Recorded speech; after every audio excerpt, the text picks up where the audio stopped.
All right, so thank you so much for your patience with those tests. Now we're going to discuss the results. So following the beep test, it gives us the result of what's called an audiogram. So this right here is your left side audiogram. Excuse me. And to orientate ourselves, we're going to start with the x-axis. So that's from this 125 to 8,000 hertz. You can think of it as moving from tuba to flute, low to high frequency. And this y-axis right here is the volume, so how loud we had to present those low to high frequency beeps in order to achieve a response.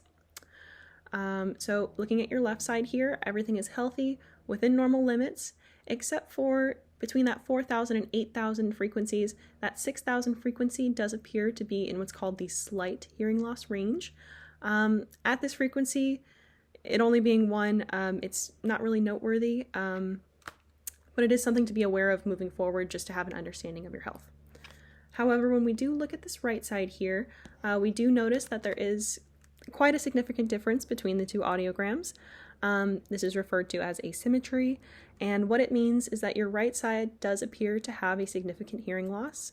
In the configuration or the shape that it's in, it does tell me that in the low frequencies, or this 125 to 500 hertz, it is in that severe hearing loss range.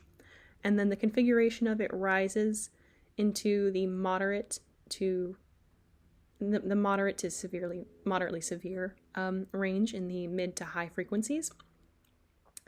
And this is also a conductive hearing loss. The conductive hearing loss is likely a result of the patient experiencing microtia. And if we did want to have some kind of hearing intervention so that we can ensure that the patient has a bit more noise information, understanding of their environment, there is an intervention called the bone-anchored hearing aid, or the BAHA if you're interested, in order to provide that right side with a bit more sound stimulation than they're currently experiencing. Alongside that, we were able to take one more test, so that was the tympanometry, or the health of the eardrum on that left side. It was the test that felt like you're kind of driving through the mountains. We applied pressure and sound to that left side just to check on the health, make sure that the eardrum is giving that sound information that passes through it to the rest of the hearing system as normal. Everything looked good.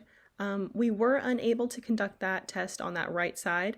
That may have been due to the patient's anatomy, but if we were beginning to take the test and the patient was uncomfortable with the pressure and sound being presented, that can tell us that there may be something going on in that behind the eardrum or middle ear space. And that usually alludes to us, especially with the patient being so young as he is, some kind of ear infection or something of that sort. So just to ensure there's nothing going on there, I am probably going to write you guys a referral to the ENT department. And with that, it also can help us with the consult if you guys did decide to move forward with the BAHA hearing intervention. So typically with older patients, we would also conduct tests that ensure the reflex that's behind that eardrum is working up to par. And we would also probably test the cells of the hearing organ to ensure that they're catching all of the frequencies that we send out to them. But I know he's probably not feeling too great, just going through all the tests that we did today. So I'm going to go ahead and move forward with our recommendation for visiting the ENT to make sure that there's no infection or anything funky going on in that eardrum, middle ear space.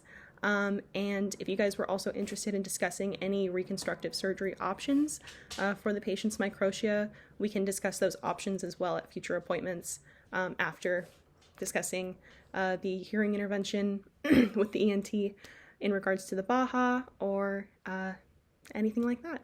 All right, do you guys have any questions, any concerns that we can go over together?